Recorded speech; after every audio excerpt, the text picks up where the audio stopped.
بسم الله الرحمن الرحيم، والصلاة والسلام على سيدنا محمد وعلى آله وصحبه أجمعين.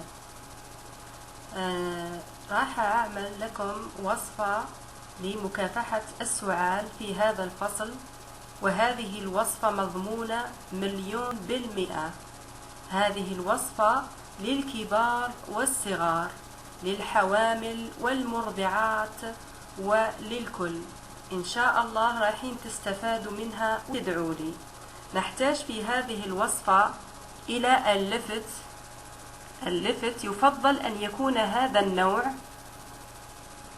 النوع الدائري، وليكون لونه بنفسجي. يفضل أن يكون هذا النوع فعال لمكافحة السعال والزكام.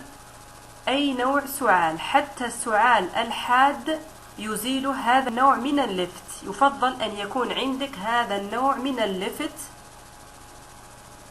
ونحتاج لسكر ناعم في هذه الوصفة، نحتاج لسكر ناعم.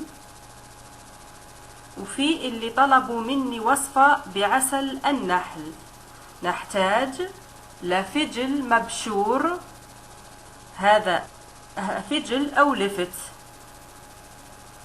في بعض المناطق يسمى بالفجل، بعض المناطق يسمونه الفجل، ولكن نحن نسميه اللفت. تبشريه، تغسليه، تقشريه، ثم تبشريه بهذا الشكل على شكل ناعم. أولا نبدأ بطريقة السكر الناعم. نأخذ حبة اللفت نحفرها من داخل مثل ما نحفر المحاشي، ثم نأخذ السكر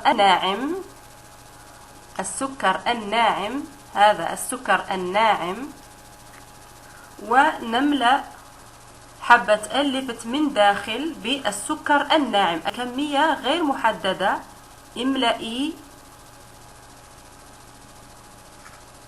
بالسكر الناعم جيدا، هكذا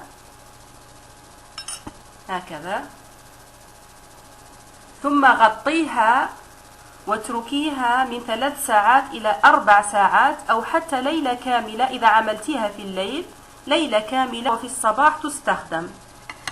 بعد مرور 4 ساعات أو ليلة كاملة نتحصل على هذا السائل.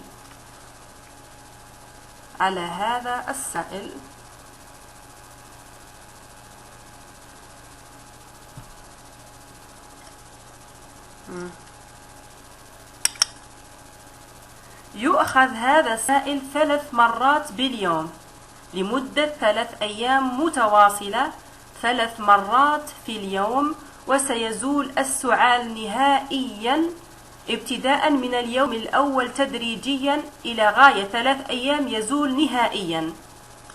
3 مرات في اليوم لمدة 3 أيام. نذهب إلى الوصفة الثانية والتي هي بالعسل. نأخذ اللفت مبشور ناعم بهذا الشكل. ابشري حبة لفت أو حبتي لفت بهذا الشكل.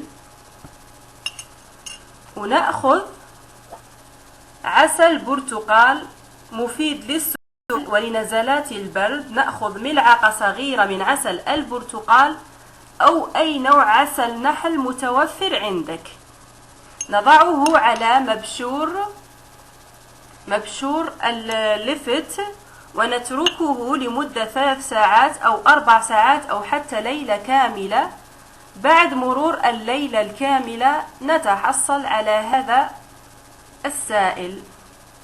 صفيه. يصفى هذا السائل جيدا من اللفت، من مبشور اللفت، ثم يؤخذ 3 مرات في اليوم على 3 أيام.